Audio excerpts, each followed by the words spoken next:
bazalwane ngithanda ukubingelela sonke isifundisi esiphathwe ndawo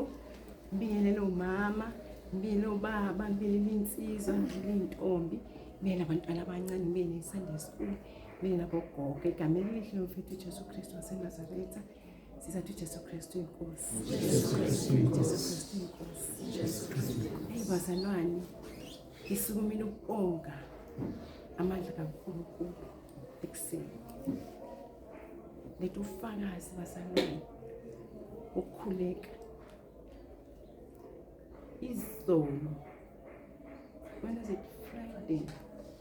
Friday ntambama sihleli intombi yami siyaxoxa abantu siyafundiswa siyaxoxa emkhosini siyafunda siyashare ithi ngabo past 11 athi kimi sengicela ukulaza sikhuleke sithatha ifoni sivuma ukhuleko sikhuleke nobaba bese siyakhuleka bese siyacula sifundise futhi bese siyalala it was about past 11 to 12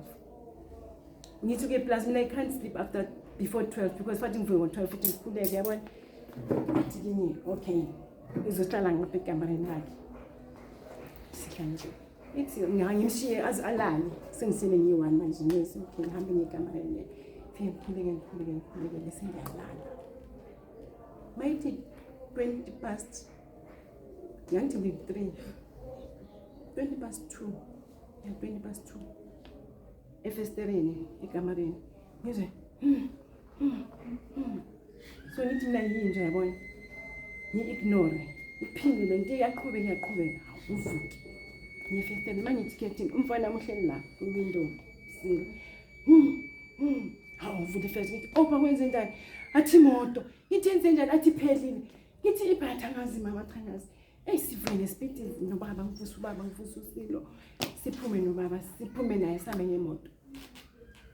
sihambe naye la ngase maphuma elokishini wamba uya ku N17 abayazisa wethu ne there's a bridge kune bridge lapho uthi uthe maqeda ukudlula phansi kwe bridge waqhamuka umuntu nje endleleni wama phakathi nomgwaqo obvious uma umuntu emephakathi nomgwaqo usho ufathi ume wena akisho so uthi amzibe uthi ngiyengala lo muntu azengala ngingala azengala homa ngiqhamuka abanye abayi3 uthi ngivele ngidlule athi yamgeka ibarcode lesemgwaqweni ethi abanye ku freeway agudle yona imoto imali kanene bamlandela yabona aphinde igudla bese oyi1 ushake ngemira wase uyawa fortunately waqhamuka imoto uthi akazi kwenzakaleni but ke omunye bephethe isibhamu laba umoya wakhe kade phethe isibhamu bebeyi3 bagijima bamshiya ngoba sekawile bagijima intaba kunentaba ngala bakhubekela ngalapho ke babaleka bamshiya lo uthi mama angifuna ukwazi ukuthi okwenzakala ikwenzani uthi ngaphuma nami ngathi nje uNkulunkulu wami mom hey bazalani intaba ayigibelele yaseNew Canada intaba ngibinde wayohlela ngale wayihlela eNewcastle wasuka lapho yayoze endlini ngathi kusuka la ngazo kuya mhlambe kuya i-distance ayihambile kulobo busuku lapho uthi manje ngithi Nkosi yami baba ngangibulala uthi gijima yena usududakile umuntu la uthi kodwa nje ngazange izwe nomzimba wakhethe wafika endlini wahlala nje behlela ekamareni ewindow siphume nobaba siye emoto kwisini ye incident basifika fortunately sithole kunama i-ambulance khona nalabantu abathutha imoto namaphoyisa and then emotweni bekunemali bekunezamfu nje asazithathe yibo laba kade lokho zane sifike ke masifika ebazalwane uyazi uNkulunkulu khona yaphila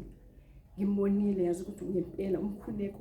uma ukhuleka ngokukholwa uNkulunkulu uyawezonisa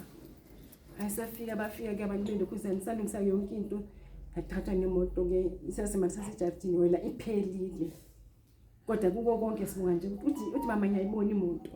uthi ngokuphila kwami ngisinde ebhamini mama ngizibhekile kanje uthi nje ngathi ningangibulali uthi ngithuke kanjani wakithi uthi makasifika ngaseNorthwestern uthola amakhaladi ke isikhathi zabo vele lezo sezentathabusa basilumile uthi kaya kubo ngathi ngicela ningangibulali ngihijackiwe ngicela ningangibulali nginanisi ningathatha noma yini wathi nginanisi bathi kuyakusiza ngani wathi no ningakisiza zoba right wayofika endlini bazalwane ngomusa kaNkulunkulu ngizobonga lokho nje ukuthi ngibonga impilo uNkulunkulu manje umkhuleko ngokukhuleka nje uNkulunkulu wayibopha wenza umusa wamkhusela umntana kuyinhlekele bezomvelela because they could have shot him dead, they could have done anything to him, but ngomusa nangomkhuleko usindile ngizophakamisa lo ngithi Jesu Kristu inkosi.